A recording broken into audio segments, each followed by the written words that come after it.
যে অনুপম আদর্শ মানব সমাজকে উপহার দিলেন, তাই হিন্দু, মুসলিম, ইহুদি, খ্রিস্টান, শিশু, যুবক, রাখাল, কৃষক, শ্রমিক, মালিক, মোট কথা সর্বকালের সর্বযুগের সকলের জন্য প্রয়োজন।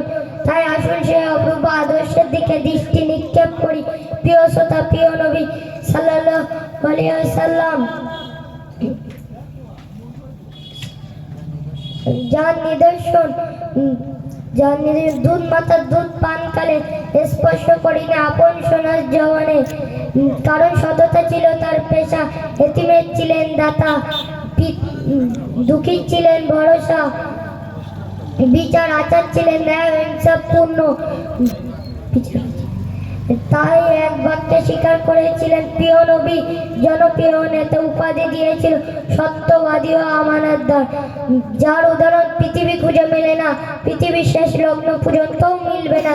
তাহলে কেন তার শিক্ষা প্রতিষ্ঠিত হবে না? কেন তার দীক্ষা দীক্ষিত হবে না? কেন তার মধ্যে আদর্শিক হবে না? কেন তার সুন্দর দৃষ্টান্ত হবে না? সুতরাং তার অনুসরণে আছে উন্নতি, অন্যথায় অবনতি, অবনতি, অবনতি। তাই আজও যদি তার অনুপম আদর্শিত হতে পারি, তাহলে আমাদের এহকাল পরকাল সফলতা হবে ইনশাআল্লাহ। এই বলে আমার বক্তব্য শেষ করলাম। আসসালামু আলাইকুম ওয়া রাহমাতুল্লাহি ওয়া বারাকাতুহু।